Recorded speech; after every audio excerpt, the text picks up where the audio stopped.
Welcome back to Kumo's channel. All Kumo all the time.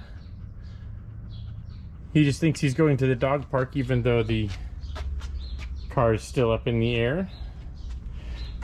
Back again on the Honda once again. So fast forward a bit and I've already got the driver's side done. This is the new setup, but if we switch over to the passenger side, I can show you everything before it goes in. As you can see, passenger side's all stripped out, ready to take all of the new hardware. Just kind of left our brake caliper dangling because I don't want to make a mess with the new line just yet. So firstly, this is pre-facelift EP3, so it had the 4-lug. We are upgrading to a 5-lug, which you can't see here, but you could see from the other side. On the back side of this knuckle, what we have here is, this is a 03 RSX Type S knuckle with all 03 Acura RSX Type S bits on it. So these are roll center corrected ball joints. I've upgraded the discs, so these are 12.2 inch 2-piece rotors from Stop Tech. We have Willwood 6-pot calipers. All of the brake kit came from Fast Brakes.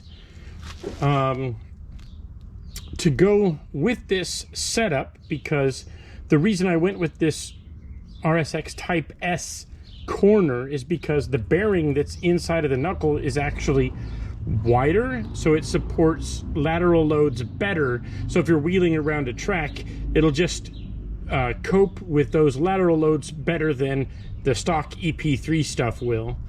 To go with that, you have to use an RSX Type S axle. This is on both sides. And again, you want to use the early axle for the early cars, etc. So everything goes together.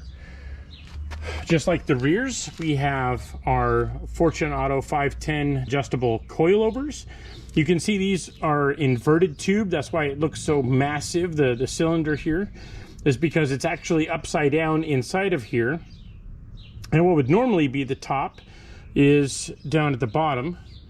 And once again, I just really like how this kit turned out. Pillowable top mounts. One thing I did have to do is I had to swap our top bearing mounts, just this green plate that's on the top, because they were reversed side to side, so that if we look at the other side here, you can see from the side it goes straight in and out now, whereas before, when they weren't swapped, it was actually, kind of tilted off this way, so that if you tried to add negative camber, you would also add positive caster, which you absolutely don't want. So I had to switch the top plates from side to side. That's an easy enough mistake to make, but other than that, all of this stuff now is ready to go in the car. So first step is actually to get the new lower control arm in place. As you can see, I've done a little bit of pre-work here. So we have these offset bushings from Whiteline. So what this does is it adds a little bit of caster to the front suspension, which affects high-speed stability, the wheels return to center, things like that. Not too much. I think it's like half a degree or something like that, but with the setup on the EP3, every little bit helps. So our first step then is to get this lower control arm in place. Then we'll put the axle in place, and then we can preset our coilover and get that in. And then lastly, to button everything all up together, we have our knuckle that goes in. Now, one more piece that's not shown here is on the knuckle. There's an additional camber bolt that I got so we can dial in camber a little bit more easily down on the knuckle rather than having to do it all from the top. So you can set your coarse adjustments at the top and then your fine adjustments down on the knuckle, and it just makes life a little bit easier rather than having to tear the top mount apart and do it that way. So that being said, let's get this all on the car.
Okay, fast forward a little bit and everything's together. It's on the car.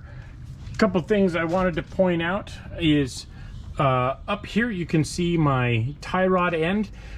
This is a flip it tie rod end kit from Hard Race. If you look a little bit past it, you can see that the tie rod itself is more or less in a straight line. It'll curve up a little bit when I put it on the ground, not too much, but it would be way worse if the top of this, you know, this is where the tie rod is supposed to sit, is up here, and it would be at a significant angle. So this helps to reduce some of the bump steer when you've got the car sitting low.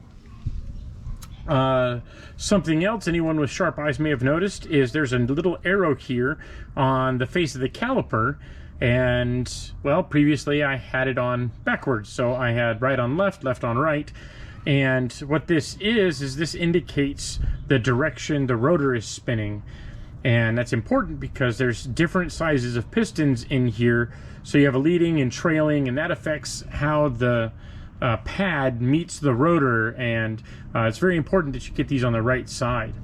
Another thing that I did was, if you look back here, you can sort of see the split in the two halves of the caliper, and it wasn't quite centered. It was off just a little bit to this side, and this pad was pressed up tight against the rotor, and it was not really binding, but it was dragging, and we don't want that. So what I did is added just one more little shim. So now we have a little bit of play on that pad, a little bit of play in this pad, and that's perfect. It's perfectly centered now, and that means both sides will meet the disc evenly. I also cleaned up the disc while I was in here. I got our braided lines put in, both front and rear, so that's all done. And got my sway bars hooked back up, so those are done now. So What's left is to put this wheel back on and get it lowered on the ground, and we'll see, well, we're going to see how low it sits. One other thing of note is you can see I don't have my ABS sensors hooked up. It's because there is a slight difference between the EP3 and the Type S. If we look at the axles here, these tone rings, well, the CV cups and the tone rings on the RSX Type S are actually bigger, they're wider. So the sensors that could reach this now hit the tone ring for the new axles. So I've ordered some new ones. One of them has arrived, but the other one's probably not going to be here till Monday. So for now, let's get the wheel on, get the car on the ground, and see how she looks. Oh, she sits low. Oh, she sits really low.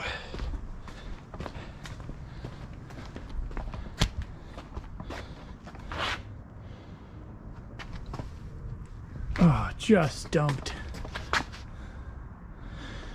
So I think that is about where I want to end up. Just with this much sort of wheel gap in here. So my rear's got to come up just a touch, maybe about a ½ inch or so on the cup. Not too much.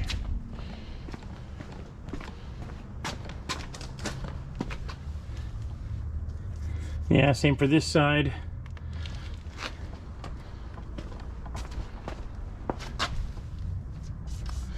Yeah, and that's about the same as the other. So you'll see these wheels are very well sunk in. These are 17x7s, and I'm not too worried about it. They have an aggressive tire. It's an R888 in a 205/40. The other set of wheels I have, those are the TEs in there, and those are a 17x8, so it's gonna basically soak up this gap. Still a stock nose, but man, it looks good slammed. And you know, camber for days. We'll get that sorted out with an alignment, but I like it. Oh man, that looks good. It's a far cry from that monster truck look as before, and the 17s just really fill out the wheel well quite a bit better. So yeah, I'm happy with that. We'll call that a wrap on the EP3 for now. There's a couple other little things here and there that need to go in, but the big thing was just getting the suspension and the brakes done, something I've been waiting on for months now. And basically now she's ready for the track. It's just getting alignment done, and we're off to the races. So thank you guys for watching, and we'll see you next time.